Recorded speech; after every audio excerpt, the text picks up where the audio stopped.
Bismillahirrahmanirrahim.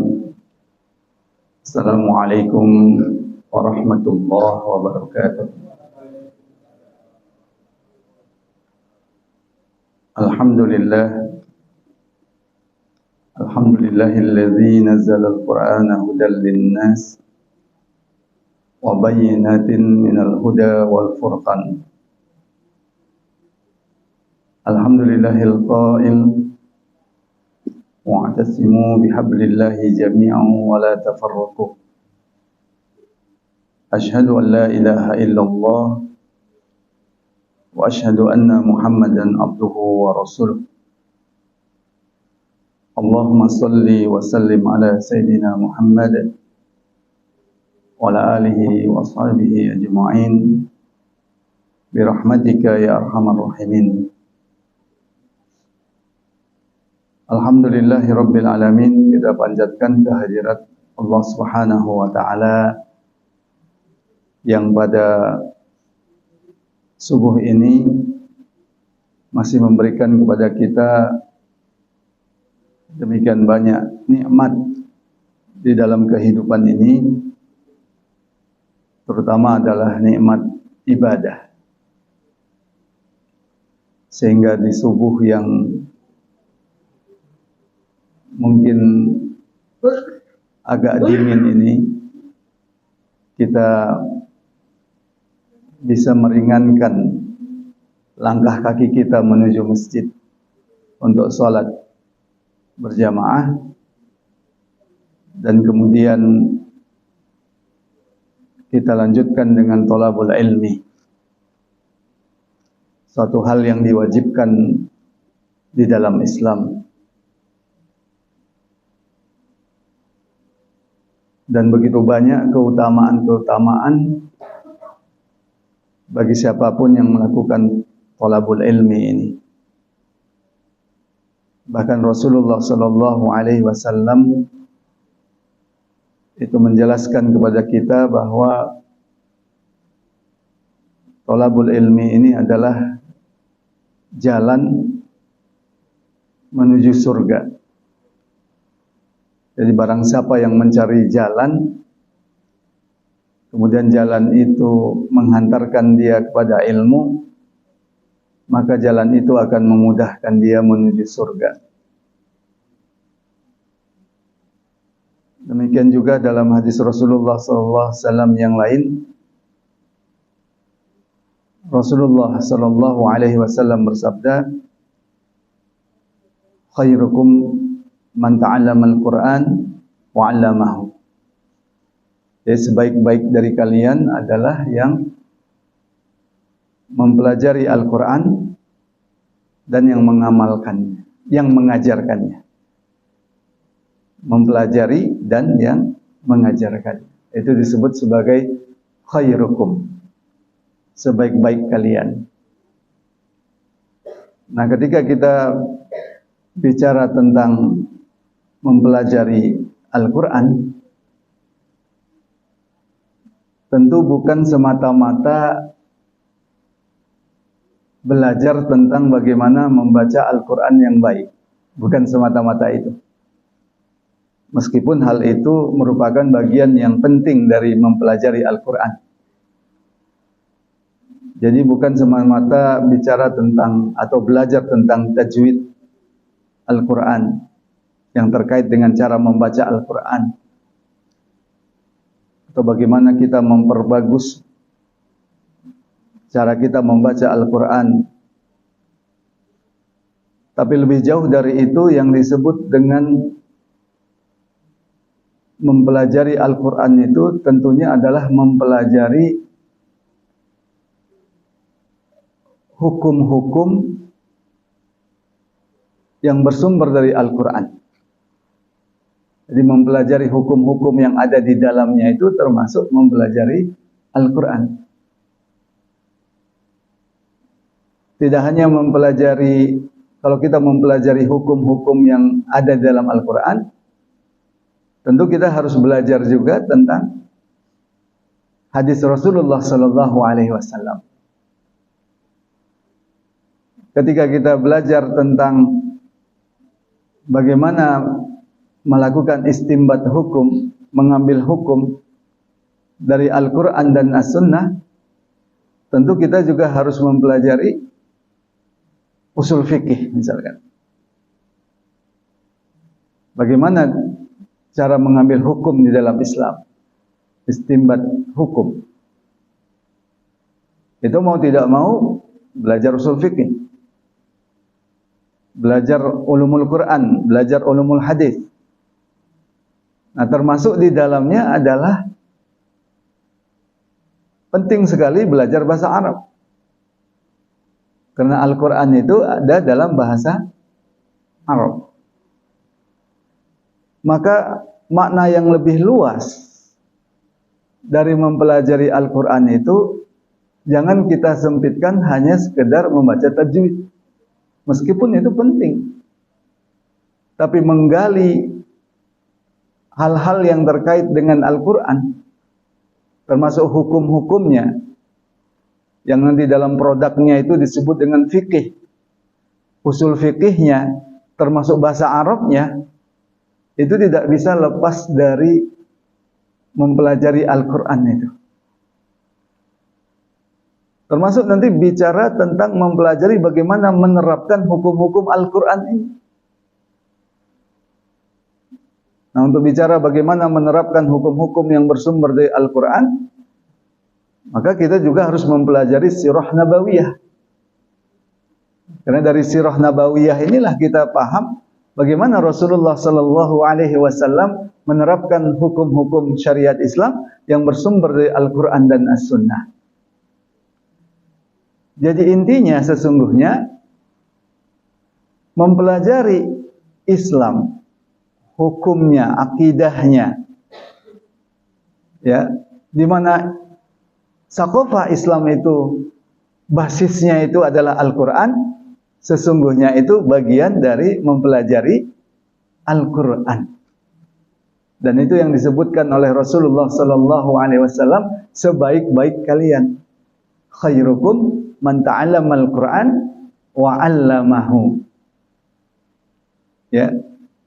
Jadi ketika kita belajar fikih misalkan, itu bagian dari hadis ini juga. Karena fikih itu adalah bagian dari hukum fikih itu adalah hukum-hukum tafsiliyah, hukum-hukum yang detil. Yang sumbernya adalah Al-Quran dan As-Sunnah. Nah, sehingga ketika kita duduk di masjid, mempelajari fikih, mempelajari syariat Islam, bahkan mempelajari bahasa Arab, yang itu kita niatkan untuk bisa lebih memahami Al-Quran, itu adalah masuk dalam kategori apa yang disebut oleh Rasulullah Sallallahu Alaihi Wasallam, sebaik-baik di antara kalian, khairukum. Dan yang lebih berikutnya lagi adalah yang mengajarkan Al-Quran. Jadi dalam hadis itu kalau kita lihat, kita dituntut bukan hanya mempelajari sampai pada tingkat mempelajari Al-Quran, tapi lebih jauh dari itu sampai pada tingkat bagaimana kita mengajarkan Al-Quran. Nah, ini harus jadi target kita, Pak. Ya, ini harus jadi target kita. Maka bapak-bapak dan ibu-ibu harus berusaha mengupgrade istilahnya. Mengupgrade pemahamannya tentang Islam, saqafah Islam, sampai pada tingkat mampu mengajarkannya. Nah, begitu. Jadi kita tidak hanya mendengar saja. Jadi kalau sekarang kita masih ikut dalam kajian tajwid misalkan, targetkan tahun depan kita harus bisa mengajarkan apa? Hukum-hukum yang terkait dengan tajwid. Kalau sekarang kita mungkin menjadi bagian dari yang mendengarkan atau mempelajari tentang bahasa Arab, targetkan tahun depan kita bisa mengajarkan bahasa Arab. Ya. Nah, sehingga kalau kita lihat Rasulullah Shallallahu Alaihi Wasallam itu menginginkan dari kita itu hal-hal yang optimal, ya, hal-hal yang optimal, bukan sekedar belajar Al-Quran, tapi juga sampai tingkat mengajarkan Al-Quran. Doa juga begitu, Pak.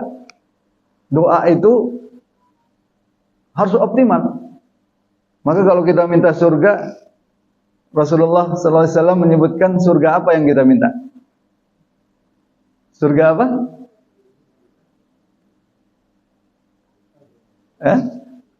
Surga apa? Surga yang paling tinggi gitu. Jangan doanya ya Allah di emperan surga aja, alhamdulillah, jangan begitu. Ya, tapi doa itu harus optimal. Kalau ingin diluaskan rezekinya oleh Allah Subhanahu wa taala, doanya yang optimal. Jangan sebatas ya Allah, lepaskanlah aku dari bergantung kepada orang yang lain. Jangan sebatas itu. Jangan sebatas kita dicukupkan rezekinya oleh Allah Subhanahu wa taala, tapi minta diluaskan rezekinya. Bahkan menjadi agniya. Agniya itu tidak lagi bergantung kepada orang lain, tapi lebih dari itu kita bisa memberikan kepada orang lain gitu. Itulah Islam. Selalu mengajarkan umatnya itu untuk mengupgrade dirinya, meningkatkan kemampuan dirinya. Tentunya manistata'tum, sekuat kita, seoptimal kita, kan begitu. Maka orang yang membaca Al-Quran walaupun terbata-bata, tapi karena dia sudah optimal belajar Al-Quran, nah itu sudah mendapatkan pahala yang besar di sisi Allah Subhanahu wa taala. Nah, pada kesempatan kali ini kita akan membahas satu bab, ya. Jadi sengaja dalam kitab Al-Ahkamus Sultaniyah ini kita tidak berurut-urut gitu, Pak, ya. Tapi lompat-lompat. Karena kalau berurut-urut itu biasanya bosan. Ya. Tapi kita lompat-lompat karena kalau berurut-urut ini mungkin butuh 10 tahun baru selesai. Kalau kita mempelajarinya berurut-urut. Dan tentunya kita menyimpulkan poin-poin pentingnya saja. Karena kalau kita belajar seperti di halakoh-halakoh atau di pesantren-pesantren yang itu dibaca per paragraf, memang itu yang terbaik. Kalau belajar Islam itu, Sakofa Islam itu yang terbaik, ya, dibaca per paragraf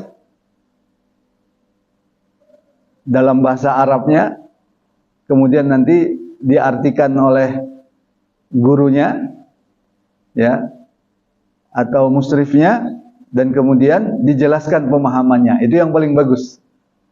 Nah, tapi karena kita sifatnya pengajian umum, tentu kita tidak seperti itu.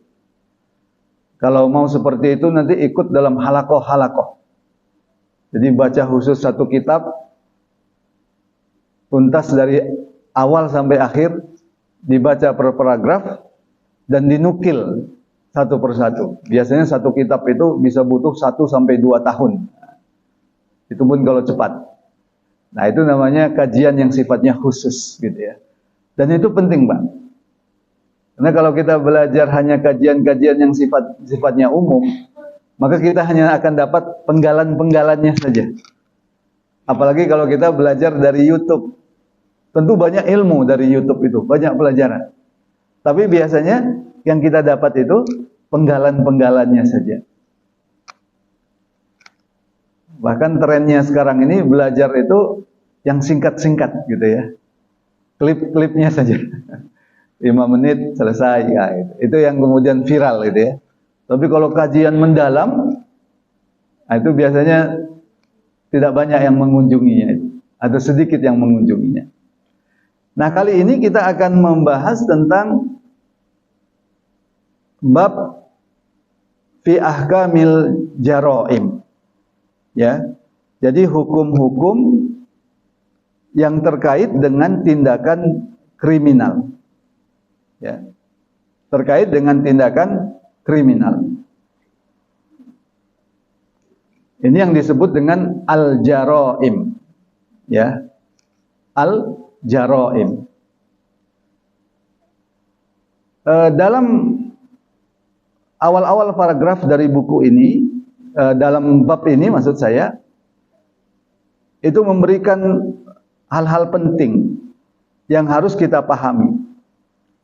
Pertama, definisi dari jarimah itu sendiri. Jadi kalau kita lihat dalam Islam itu, dalam kajian Islam itu, hal yang paling penting yang pertama itu ta'rifat atau definisi. Karena definisi itulah yang akan menjelaskan, ya, dan yang akan membatasi apa yang akan dijelaskan. Ta'rifat itu.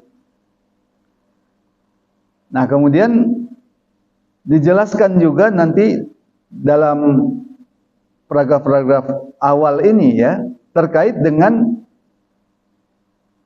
pentingnya bukti al-bayinat. Ya, al-bayinat. Jadi di dalam sistem peradilan Islam ada yang disebut dengan asas praduga tidak bersalah. Ya. Maka hukum asal dari orang itu adalah tidak bersalah. Maka seseorang itu baru bisa dijatuhkan hukuman kalau terbukti, ada bukti-bukti yang menunjukkan dia itu bersalah. Nah, ini nanti masuk dalam kajian yang mendalam dalam hukum yang disebut dengan al-bayinat. Hukum-hukum tentang pembuktian. Nah, ini disebutkan dalam paragraf-paragraf awal dari buku ini, ya, dari poin ini, fi ahkamil jaraim. Nah, apa yang disebutkan? Pertama tentang definisi kriminal. Ya, ta'riful jarimah atau ta'rif al-jaraim. Jadi yang disebut dengan kriminal di dalam Islam itu adalah setiap pelanggaran syariat Islam. Nah, ini penting nggak definisi ini, Pak? Bahwa yang disebut dengan kriminal itu adalah setiap pelanggaran terhadap syariat Islam. Jadi al-jaraim mahzuratun syar'iyyatun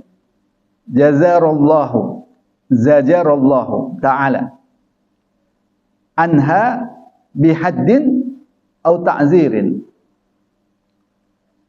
Jadi intinya itu yang disebut dengan kejahatan atau al-jaraim adalah pelanggaran dari hukum-hukum Allah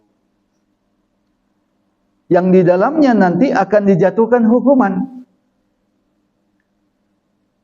Apa hukumannya itu? Berupa had, bihaddin, atau ta'zirin, atau ta'zir. Nah, itu perkara penting pertama yang harus kita pahami, yaitu definisi kriminal. Kira-kira penting nggak, Pak, definisi ini? Penting. Bayangkan kalau nggak ada definisi, orang dengan gampang mengatakan, oh ini sudah berbuat kejahatan ini. Ya, oh ini sudah jahat ini. Persoalannya atau pertanyaannya, ini kejahatan menurut siapa? Kan begitu pertanyaannya. Ini kejahatan menurut siapa? Atau sebaliknya, oh itu bukan kejahatan. Ada gak hukum di suatu tempat yang mengatakan perzinahan itu bukan kejahatan? Zina itu bukan kejahatan. Ada nggak, Pak? Ada tidak? Ya. Ini kita memang bangunnya agak cepat, Pak ya. Sekarang karena subuhnya cepat gitu. Jadi menahan ngantuk itu sama, Pak. Saya di masjid dekat rumah itu tiap hari begini juga. Kita belajar baca Quran dipimpin oleh seorang kiai, Ustaz Soleh, kemudian diartikan. Tiap hari itu. Tapi nahan ngantuknya belakangan itu luar biasa. Karena mungkin waktu subuhnya lebih awal ya, lebih awal. Tapi pengalaman saya, Pak, kalau milih waktu untuk belajar, ternyata kapanpun waktunya belajar, penyakitnya sama itu. Ngantuk juga. Nah, supaya seger, kita pernah menetapkan waktu. Kita belajarnya malam lah, jam 8. Karena pada kerja kan, siangnya ngantuk. Wah, kurang seger kalau jam 8. Udah, kita pagi aja. Pada subuh, ternyata ngantuk juga. Jadi ngantuk itu tabiiyah, Pak ya. Ngantuk itu alami. Nggak apa-apa, Pak. Ya. Apalagi sudah nggak tertahan. Karena satu-satunya obat ngantuk itu adalah tidur. Benar nggak itu? Satu-satunya obat ngantuk tidur, gitu kan? Jadi kalau bapak-bapak nyupir di jalan gitu ya, kalau ngantuk itu jangan lanjutkan, Pak. Jangan makan ini, makan itu supaya nggak ngantuk. Itu nggak bisa menahan itu. Apalagi matanya diganjal, dulu istilahnya itu diganjal korek api. Supaya nggak ngantuk. Nah, tidur. Ada rest area, tidur. Karena obat ngantuk itu adalah tidur. Tapi kadang-kadang ada perkara-perkara yang sebenarnya kita ngantuk, bisa nggak tetap membuat kita tidak ngantuk? Ada ya. Kalau perkara itu memang perkara yang kita anggap sangat penting kan gitu. Biasanya kita nggak begitu ngantuk. Tadinya memang berat, tapi bisa tiba-tiba melek gitu ya. Misalkan kita sudah rindu terhadap anak kita yang sudah lama nggak ketemu. Tiba-tiba ada di depan mata kita. Walaupun ngantuk, nah itu biasanya apa, Pak? Melek gitu ya. Gitu. Baik, itu sedikit cerita tentang ngantuk ya. Sampai mana tadi? Kok jadi ngantuk? Tapi yang jelas ngantuk itu bukan kejahatan, Pak ya. Jadi kembali ke definisi tadi, yang disebut dengan al-jaraim itu adalah perkara-perkara yang bertentangan dengan syariat Islam, yang melanggar syariat Islam. Itu yang disebut dengan kriminal di dalam Islam. Jadi mungkin nggak di satu negara memakai cadar itu kriminal? Mungkin tidak, Pak. Di Prancis memakai cadar itu kriminal, terutama di tempat di kantor-kantor publik gitu ya. Guru itu tidak boleh pakai cadar. Itu dianggap kriminal, kejahatan. Padahal di dalam Islam memakai cadar itu adalah bagian dari syariat Islam. Meskipun ulama itu berbeda pendapat hukumnya tentang memakai cadar itu. Ya, ada yang mewajibkannya, ada yang ibahah saja. Ya, tapi tidak pernah di dalam Islam memakai cadar itu dianggap apa? Kriminal. Maka apa dasar kita menentukan kejahatan atau tidak? Itu penting tidak itu? Penting.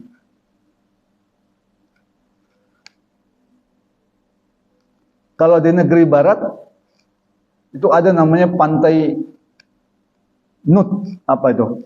Pantai Nut ya. Pantai Nut itu pokoknya di pantai itu, Pak, nggak boleh ada yang pakai pakaian.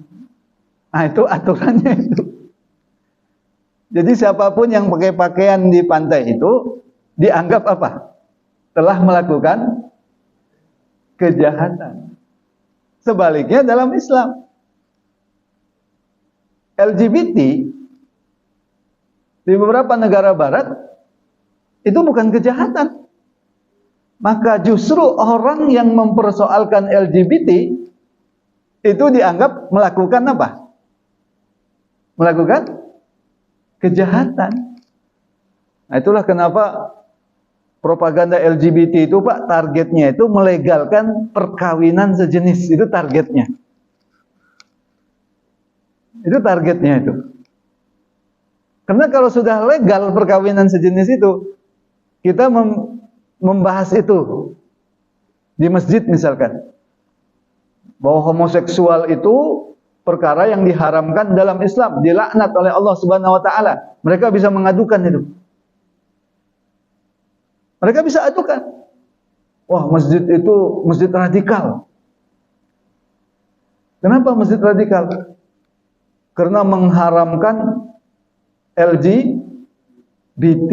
Nah, padahal secara hukum formal di negara itu boleh. Bahaya nggak gitu, Pak? Nanti kita belajar Islam semuanya dituduh kriminal. Iya kan?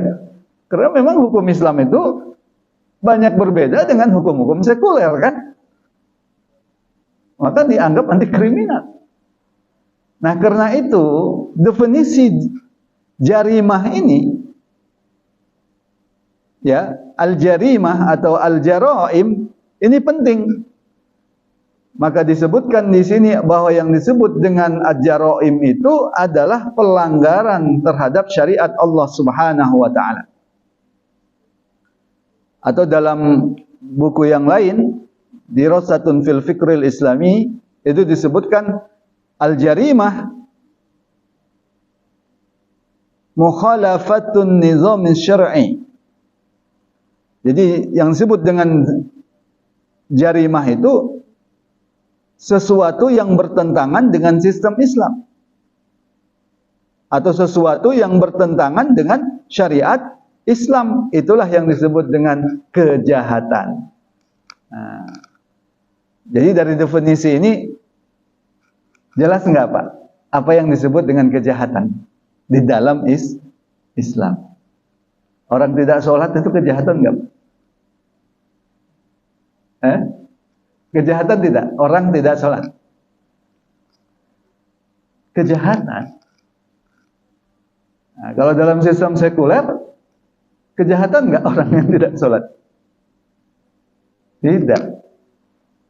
Kalau ada orang yang tidak sholat, kalau dalam Islam, kejahatan. Maka kalau kejahatan, boleh enggak dihukum oleh negara? Orang yang tidak sholat itu. Pak. Itu kan kejahatan. Boleh nggak dihukum oleh negara orang yang tidak sholat? Boleh tidak? Ya boleh. Namanya kejahatan. Saum. Orang yang berbuka, makan dan minum tanpa ada alasan syar'i, tanpa ada uzur syar'i di siang hari di bulan Ramadan. Kejahatan enggak itu? Kalau dalam Islam, Pak, kejahatan tidak? Kejahatan. Boleh enggak negara menghukumnya? Bukan hanya boleh, harus negara menghukumnya. Jadi orang dalam Islam itu, Pak, kalau diterapkan hukum Islam itu tidak sembarangan. Ya, tidak sembarangan melanggar. Kalau sekarang yang minta agar warung-warung itu tidak jualan secara terbuka, justru dianggap apa? Melakukan kejahatan. Pernah kan, Pak, itu ribut-ribut di mana itu ya? Di Serang, di Banten atau di mana gitu ya? Ada masyarakat yang minta agar warung-warung itu ditutup di bulan Ramadan. Kalau dulu biasanya itu yang muncul itu pernyataan hormatilah orang yang puasa. Iya kan? Dulu kan begitu, Pak. Benar nggak, Pak? Atau Bapak masih muda dulu? Kan di mana-mana itu kan narasinya itu kan hormatilah orang yang puasa. Ya wajar saja karena negeri ini negeri Muslim, mayoritas Islam. Nah, kalau sekarang apa narasinya itu? Hormatilah orang yang tidak puasa. Benar nggak kata-kata saya ini, Pak? Iya kan? Nah, itu terbalik-balik sekarang ini. Hormati orang yang tidak puasa karena itu hak asasi manusia. Nah, begitulah. Maka yang disebut dengan kejahatan itu atau jarimah itu adalah setiap perkara yang bertentangan dengan syariat Islam. Korupsi kejahatan enggak, Pak, di dalam Islam? Kejahatan. Ya. Apalagi? Zina kejahatan? Kejahatan. Jadi orang yang berzina itu adalah kejahatan. Yang namanya kejahatan harus dihukum. Namanya kejahatan. Karena fungsi hukum itu adalah mencegah kejahatan itu. Bayangkan ada kejahatan, tidak ada hukuman. Itu kejahatan, tapi tidak ada hukuman.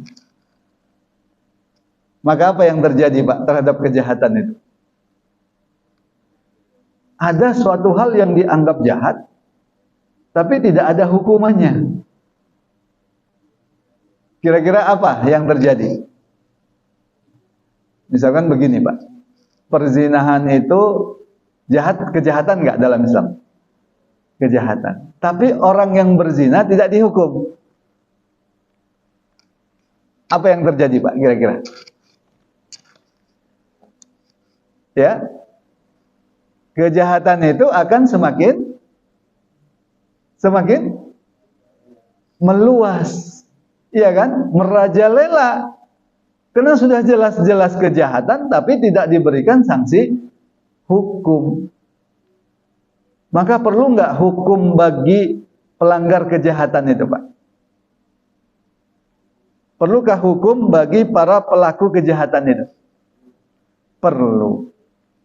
Ini untuk mencegah apa? Mencegah kejahatan itu merajalela. Nah, karena itu nanti di dalam Islam, Pak, hukum itu atau ukubah itu fungsinya itu ada dua. Ya. Fungsi ukubah atau hukum sanksi di dalam Islam itu fungsinya ada dua. Yang pertama adalah al-jawabir, kedua adalah al-jawazir. Ya. Yang pertama itu mencegah. Jadi fungsi hukum dalam Islam itu untuk mencegah, al-jawazir. Itu fungsi hukum.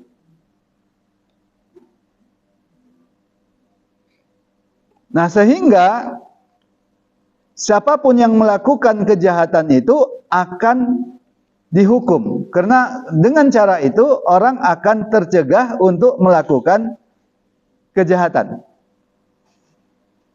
Begitu, Pak, ya? Itu namanya al-jawazir.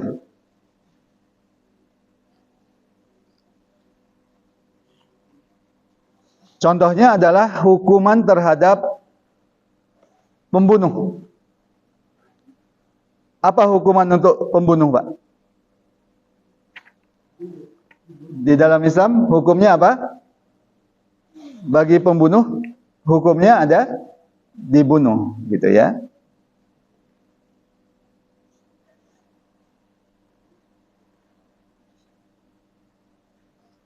Kutiba alaikumul qisas fil qatlah. Diwajibkan atas kalian menerapkan hukum qisas dalam perkara pembunuhan. Ya, diwajibkan menerapkan hukum qisas dalam perkara pembunuhan. Seperti itu.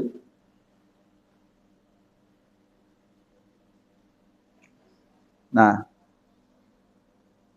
tidak hanya itu disebutkan dalam Al-Quran. Walakum fil qisasi hayatun ya ulil albab. Sesungguhnya dalam qisas itu ada kehidupan. Wahai orang-orang yang berfikir. Ini menarik tidak, Pak? Satu sisi pelaku pembunuhan itu dia dijatuhi hukuman mati kalau terbukti. Sisi lain Allah Subhanahu wa taala mengatakan walakum fil qisasi hayatun ya ulil albab. Sesungguhnya dalam qisas itu terdapat kehidupan wahai orang-orang yang mau berfikir.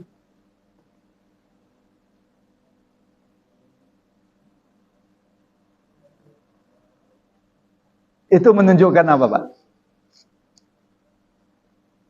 Itu menunjukkan kalau hukum qisas ini diterapkan, ini justru menjaga nyawa manusia. Makanya disebutkan walakum fil qisasi hayatun ya ulil albab.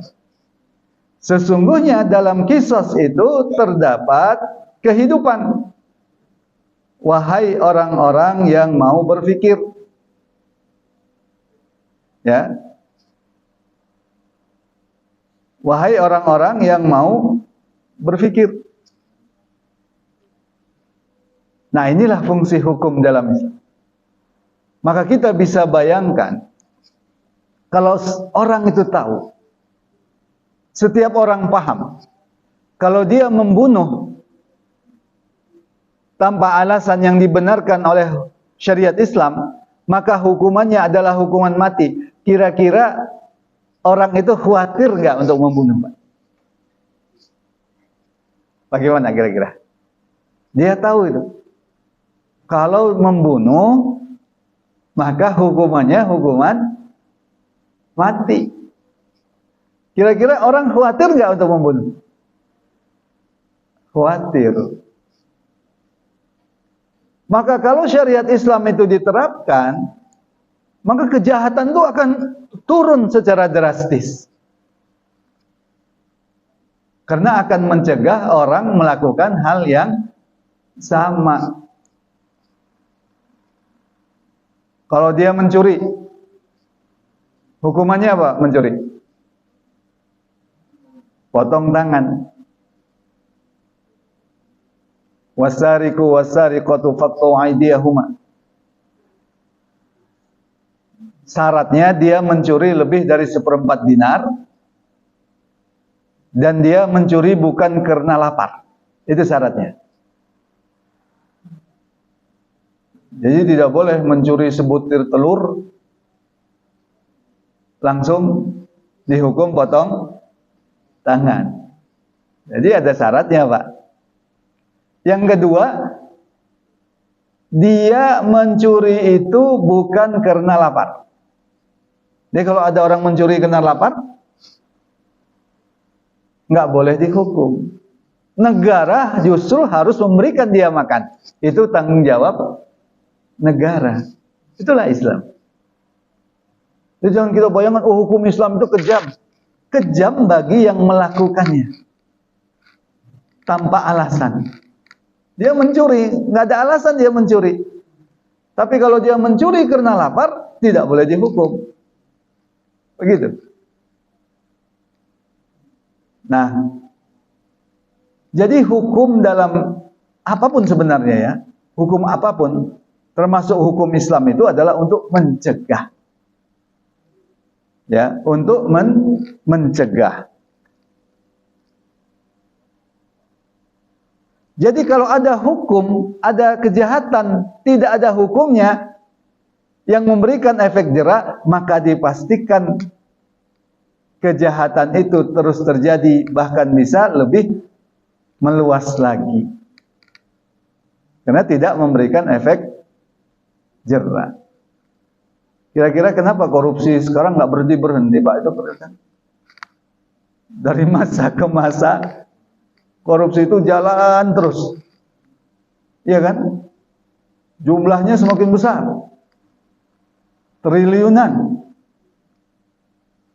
Apa kira-kira yang salah itu, Pak? Ya tentu nggak ada rasa takut pada Allah, itu benar itu. Yang kedua, yang harus kita evaluasi mungkin sanksi hukumnya yang ringan. Sampai bansos saja dikorupsi. Sampai dana untuk korban bencana alam saja dikorupsi.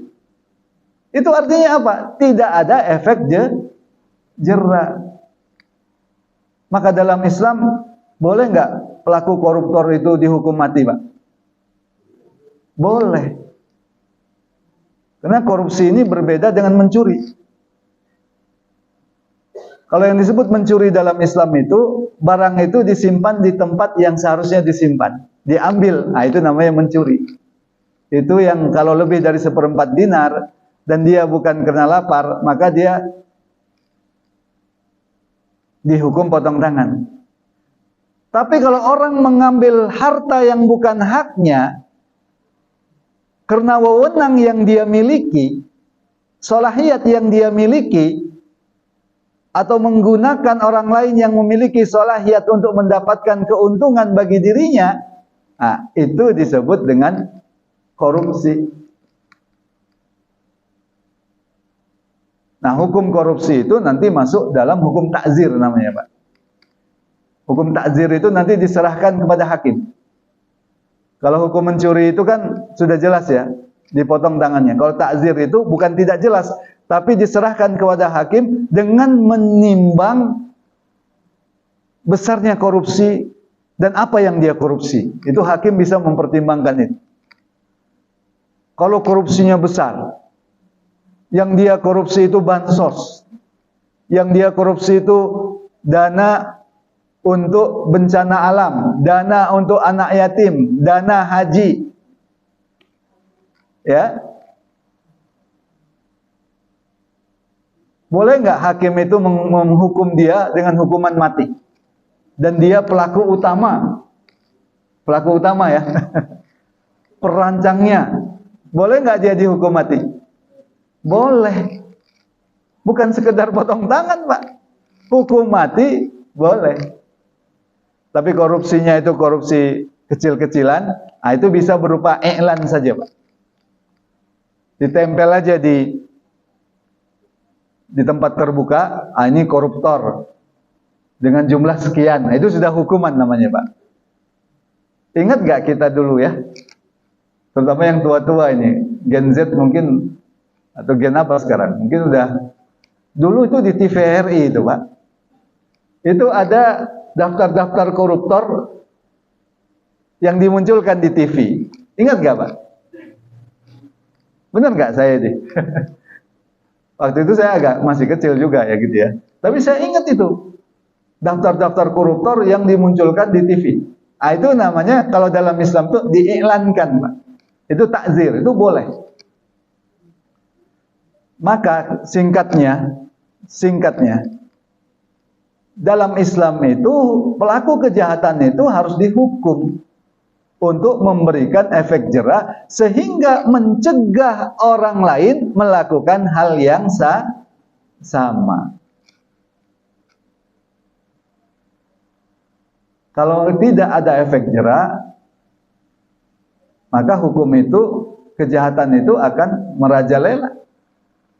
Orang tidak takut. Apalagi terbayang korupsi sekian triliun, ditahan dihukum 10 tahun, gerasi amnesti dan macam-macam, jadi 3 tahun. Nah, sebelum selesai 3 tahun itu kan boleh keluar, Pak, boleh bebas, apa namanya, bebas bersyarat. Saya lupa berapa tahun itu bebas bersyarat, walaupun dia tetap lapor. Belum lagi nanti di LP-nya itu kayak hotel, ada AC-nya, ada kasurnya yang empuk, ada HP, ada internet, jadi boleh nonton Netflix, Sabtu Ahad boleh keluar. Kira-kira itu begitu-begitu itu memberikan efek jerah nggak Pak? Tidak. Terbayang orang, oh nggak apa-apalah begitu. Nanti sudah selesai hukuman masih ada sisa. Iya kan? Bapak mau nggak begitu? Dihukum 3 tahun, sisanya 10 triliun. Mau nggak Pak? Ibu-ibu mau nggak? Dihukum 3 tahun, tapi sisanya 10 triliun di rumah. Mau nggak Bu? Kok jadi ragu ibu-ibu nih?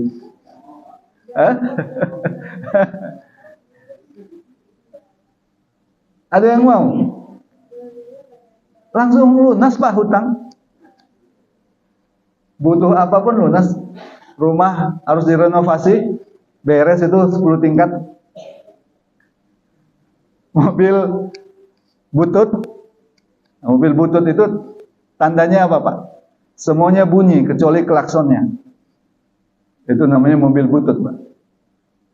Terbayang nggak Pak? Mobil semuanya bunyi kecuali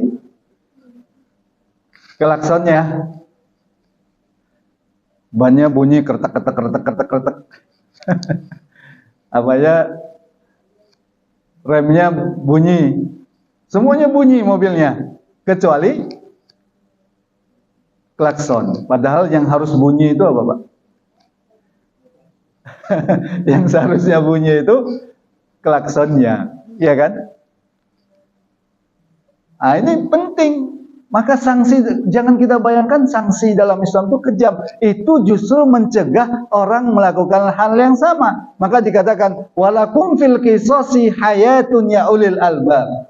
Sesungguhnya dalam kisos itu ada kehidupan, wahai orang-orang yang berpikir. Kalau tidak Pak, itu seperti Israel itu, Yahudi itu 60.000, 70.000 membantai kaum muslimin, genosida seenaknya saja. Nggak ada yang memberikan hukum. Karena didukung oleh Amerika, didukung oleh sementara PBB-nya mandul, ICC-nya mandul. Maka seenaknya dia membunuh kaum muslimin. Orang lagi sholat dibunuhi, di rumah sakit dibom. Orang lagi belajar dibom, seenaknya. Karena tidak ada yang mencegahnya. Perdamaian, apanya yang berdamai? 70% wilayah masih dikuasai oleh Yahudi. Itu berdamai tidak itu Pak? Itu wilayah, ini rumah kita. Diambil orang, dirampok orang. Kemudian ada perlawanan dari tuan rumah. Udahlah kita damai aja, rumah ini kita bagi 2. Setengahnya untuk kamu, tuan rumah, yang punya rumah, setengahnya untuk saya. Nah gitu kira-kira solusi 2 negara itu Pak. Tergambar nggak itu Pak? Solusi 2 negara itu.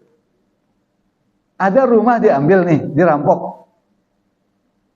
Kemudian ada perlawanan dari yang tuan rumah. Maka terjadilah keributan gitu ya. Nah solusinya kalau gitu kita damai saja. Damainya bagaimana? Setengah rumah diambil oleh perampok, setengah rumahnya dikembalikan kepada tuan rumah. Itu pun bagian kamar mandi Pak.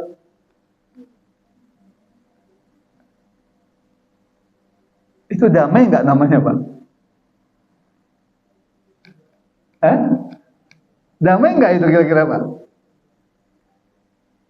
Sementara penjahatnya tetap ada, penjahatnya tetap di situ, dan nggak ada yang menghalangi penjahatnya untuk melakukan hal yang sama. Membunuh lagi nggak akan ada yang menghalangi, merampok lagi tidak akan ada yang menghalangi. Itu damai tidak Pak?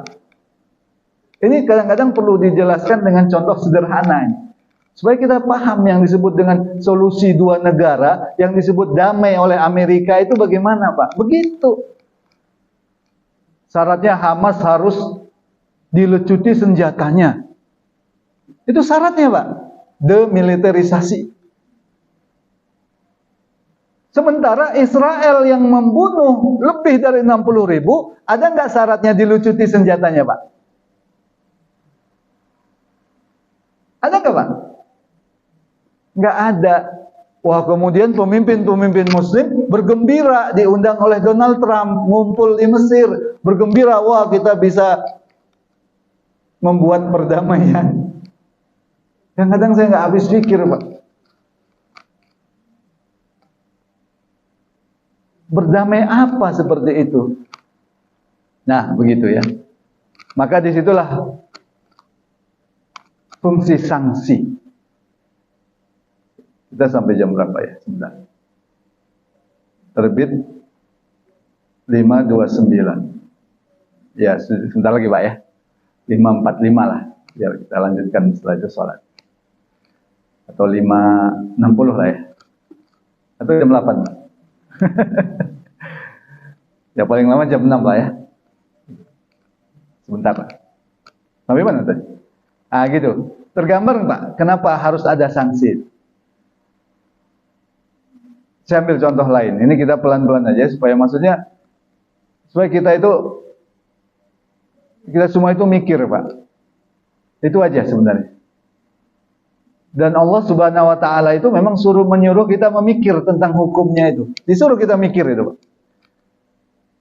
Afa hukmal jahiliyati yabghun wa man ahsanu minallahi hukman liqaumin yuqinun. Nah, itu Allah suruh mikir kita Pak. Apakah hukum jahiliyah apa hukmal jahiliyati yabghun? Apakah hukum jahiliyah yang mereka inginkan? Adakah hukum yang lebih baik dibanding dengan hukum Allah bagi orang-orang yang yakin, bagi orang-orang yang beriman? Itu ngajak mikir nggak Allah itu Pak? Ngajak mikir nggak Allah itu Pak? Apa hukmal jahiliyati yabghun wa man ahsanu minallahi hukman liqaumin yuqinun. Kita itu mau hukum jahiliyah atau hukum Islam? Kita itu mau hukum berdasarkan hawa nafsu manusia atau syariah Islam yang bersumber dari Allah? Ada nggak yang lebih baik daripada hukum Allah? Nah, kira-kira begitulah Allah bertanya kepada kita. Iya kan? Yang baik itu yang melarang perzinahan atau membebaskan perzinahan. Mana yang baik?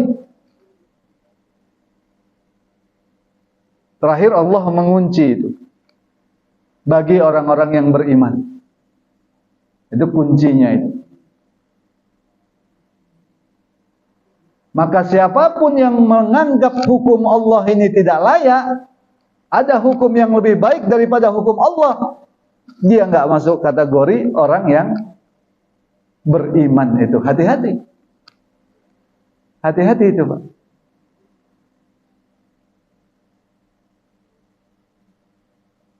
Ketika dia menganggap hukum Allah ini ya tidak layak, bahkan sebatas dia menganggap hukum manusia itu lebih baik daripada hukum Allah, apalagi dia menganggap hukum Allah ini tidak layak, dia tidak masuk kategori orang-orang yang beriman. Hati-hati. Nah, kalau dasarnya etikad, keimanan. Tapi nggak boleh juga sembarangan gitu ya, kita menuduh orang itu kafir, nggak boleh juga. Tapi kalau dia sudah menolak berdasarkan keimanannya, berdasarkan keyakinannya, sudah jelas-jelas menolak hukum Allah, tidak boleh juga kita mengatakan bahwa dia itu tidak kafir. Nah, tapi tidak boleh dengan gampang mengkafirkan. Contoh lain, supaya kita mikir pentingnya hukum itu. Sanksi itu. Coba lihat. Merokok, Pak. Lepas dari hukum merokok itu memang ikhtilaf di kalangan ulama. Ada yang ibahah, boleh. Ada yang haram.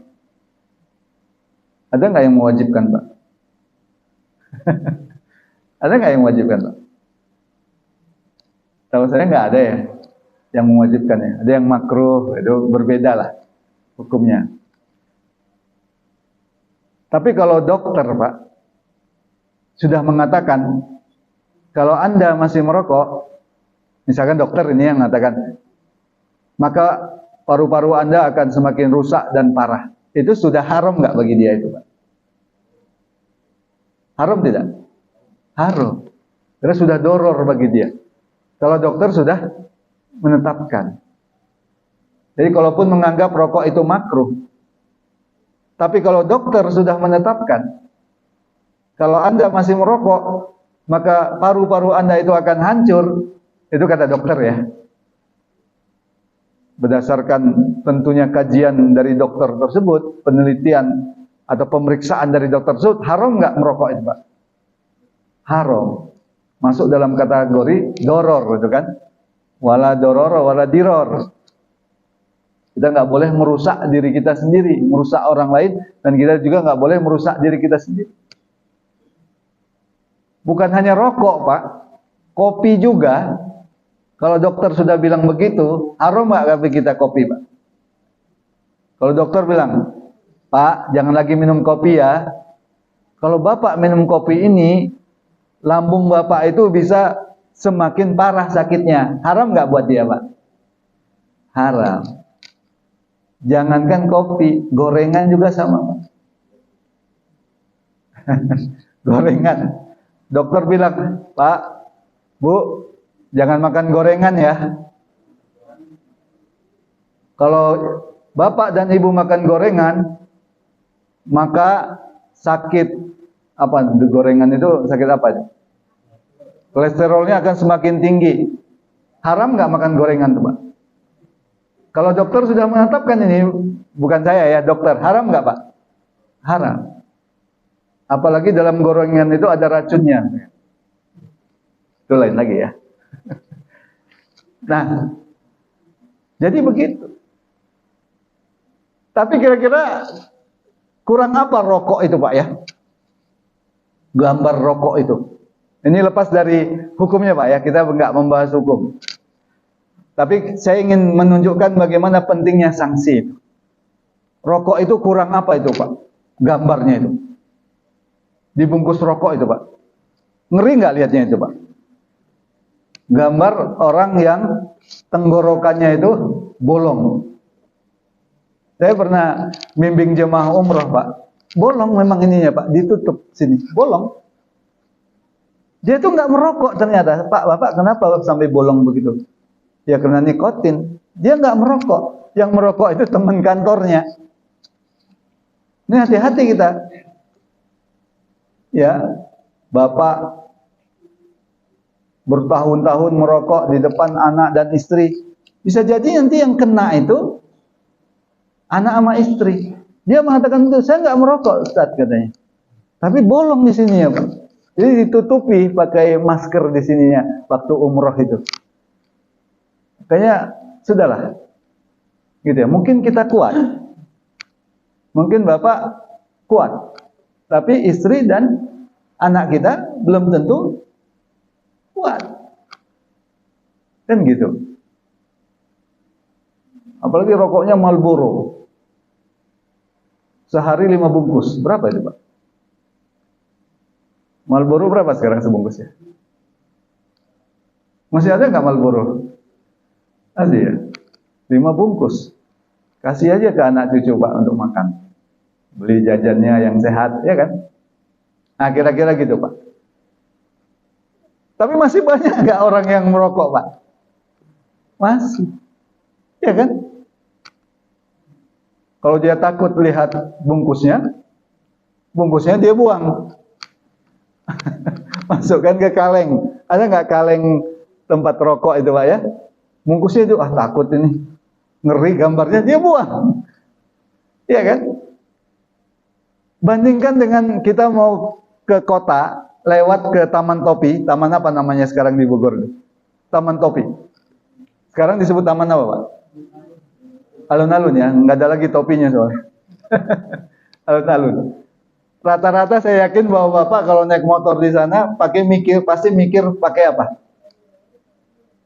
Pakai apa? Helm kan? Karena dekat perapatan itu biasanya ada itu. Sampai anak saya pernah saya turunkan Karena nggak pakai helm, turun dulu. Ayah, lanjut dulu. Sampai anak saya itu jalan, Pak. Karena saya yakin di depan itu ada. Saya takut, ya tentu takut lah kita ditilang ya. Takut ditilang, karena pasti keluar uang kan gitu. Kalau helm tidak pakai kita takut melakukannya, sementara rokok sudah ngeri begitu, tapi tetap merokok, itu apa yang bedanya itu, Pak?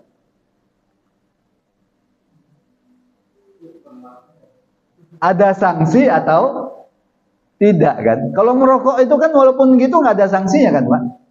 Bener nggak? Nggak ada hukuman bagi barang siapa yang merokok dihukum mati, kan nggak ada, Pak? Coba bayangkan kalau hukumannya begitu, Pak. Barang siapa yang merokok di depan anak dihukum mati. Dicincang sampai habis. Misalkan begitu. Takut nggak orang merokok itu, Pak? Takut gitu kan. Tapi kalau helm ada sanksinya. Ah, itulah pentingnya sanksi. Maka fungsi hukum Islam itu walaupun sanksinya itu adalah berat, itu untuk mencegah. Maka orang takut untuk berzina karena zina itu hukumannya berat. Bagi yang belum menikah dijilid 100 kali, dijilid itu dicambuk, Pak ya. Bajunya harus dibuka itu, Pak, bukan seperti di Aceh ditutup pakai kartun. Itu jilid itu kulitnya itu harus kena itu, Pak. Jadi bayangkan kulit kita itu dipukul pakai cambuk, terus sobekan dia. Bekas sobekan di atas sobekan itu dipukul lagi. Terbuka kan? Semakin melebar dipukul lagi. Kira-kira itu sakit nggak itu? Sakit nggak, Pak itu? Sakit, itu yang memberikan efek jerah. Tapi kalau dia udah pingsan, harus diberhentikan. Jangan udah pingsan terus saja. Karena nggak boleh sampai mati, Pak. Tapi kalau sudah menikah, berzina, ada saksinya yang melihat atau pengakuan, maka dia dirajam sampai mati. Rajam itu ngeri tuh, Pak. Rajam itu praktisnya itu dikuburkan setengah badannya, masih hidup itu, setengah badannya dilempari pakai batu. Ngeri nggak itu, Pak? Ngeri. Tapi apa efeknya? Orang takut untuk berzina. Maka terjagalah kesucian masyarakat. Terjagalah nasab, garis keturunan. Iya kan? Bayangkan ketika perzinahan merajalela, penyakit juga merajalela. Kadang-kadang nasab tidak jelas. Lebih jelas nasab kuda pembalap daripada nasab manusia. Nasab burung itu lebih jelas. Burung itu kan semakin jelas nasabnya itu, Pak. Nasab itu keturunannya itu kan. Oh, ini bapak-bapaknya burung ini hebat ini suaranya ini. Ah, itu biasanya mahal itu, Pak. Tapi kalau orang sekarang kadang-kadang sudah dekat aja, bapaknya aja udah nggak jelas siapa. Iya kan? Terlalu banyak laki-laki.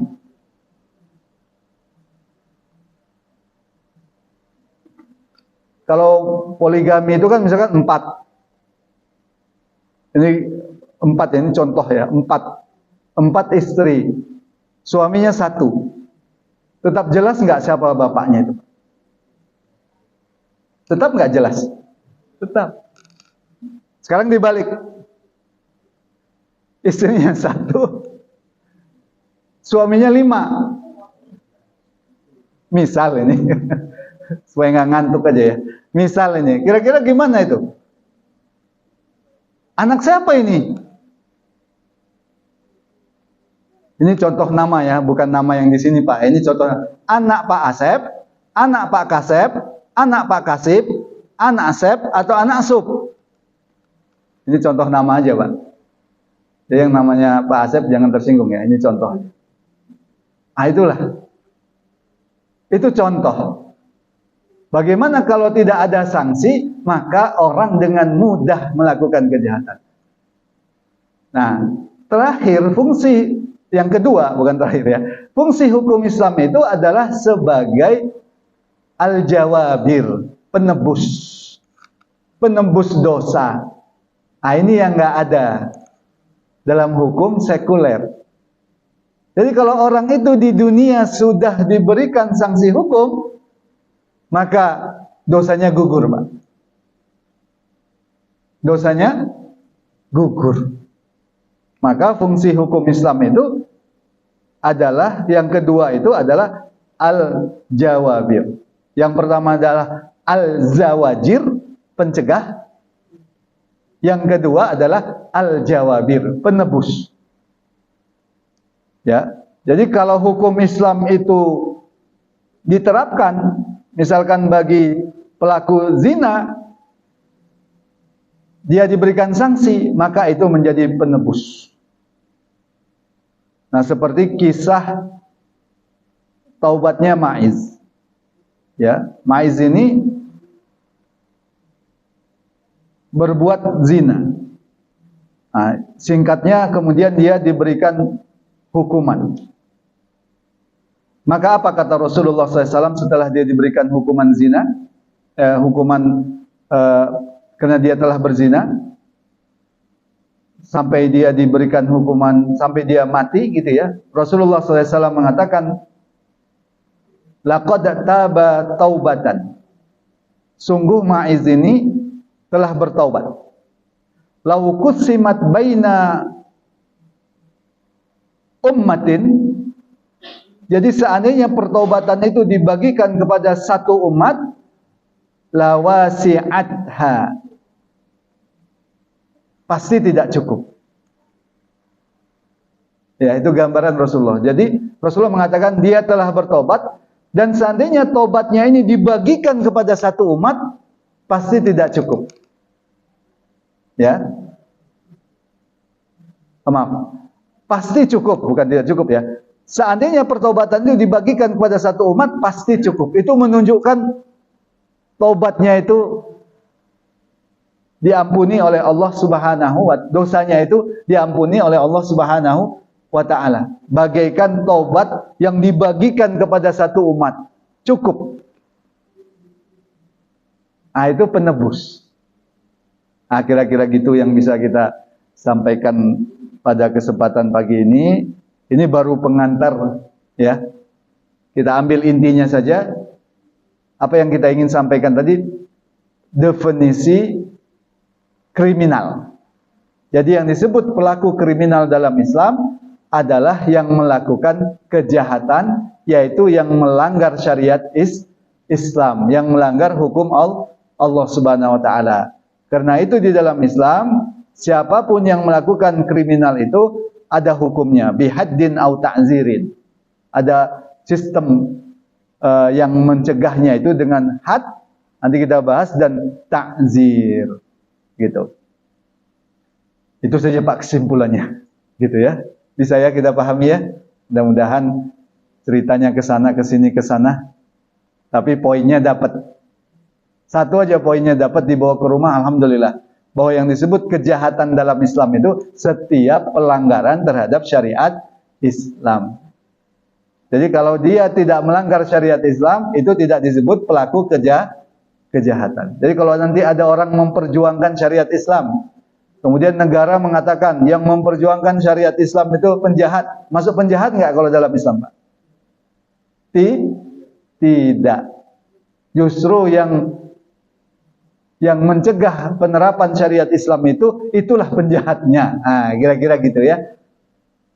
Bisa kita pahami? Mudah-mudahan Allah Subhanahu wa ta'ala mencegah kita dari kejahatan manusia dan mencegah kita untuk berbuat jarimah, berbuat pelanggaran ya dari apa-apa yang telah ditetapkan oleh Allah Subhanahu wa ta'ala. Mudah-mudahan juga Allah meluaskan rezeki kita dengan ketaatan kita kepada Allah, dengan ibadah kita, dan mempermudah urusan-urusan kita. Ya, dilancarkan oleh Allah Subhanahu wa ta'ala. Wa ala hadhihi niyyah wa likulli niyatin shalihah. Al-Fatihah. A'udzubillahi minasyaitonir rajim. Bismillahirrahmanirrahim. Iyyaka na'budu wa iyyaka nasta'in. Ihdinas siratal mustaqim. Shiratal ladzina an'amta 'alaihim.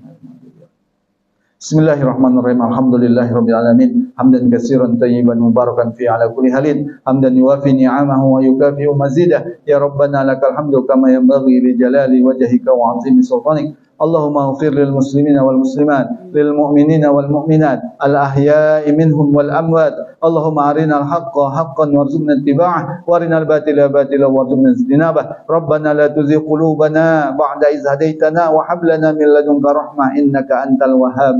Allahumma inna nas'aluka salamatan fi dinina wa 'afiyatan fi jasadina wa ziyadatan fi ilmina wa barakatan fi rizqina wa taubatan qabla al-maut wa rahmatan 'inda al-maut wa maghfiratan ba'da الموت اللهم هون علينا في سكرات الموت والنجاة من النار والعفو عند الحساب ربنا لا تؤاخذنا إن نسينا أو أخطأنا ربنا ولا تحمل علينا إصرا كما حملته على الذين من قبلنا ربنا ولا تحملنا ما لا طاقة لنا به واعف عنا واغفر لنا وارحمنا أنت مولانا فانصرنا على القوم الكافرين اللهم اغفر لنا ولوالدينا وارحمهما كما ربيانا صغيرا ربنا هب لنا من أزواجنا وذريتنا قرة أعين واجعلنا للمتقين إماما اللهم املأ قلوب أولادنا نورا وحكمة وأهلهم لقبول نعمة وأصلح بهم الأمة اللهم اجعل أولادنا أولادا صالحين حافظين للقرآن والسنة فقهاء في الدين مباركا حياتهم في الدنيا والآخرة اللهم اكفنا بحلالك عن حرامك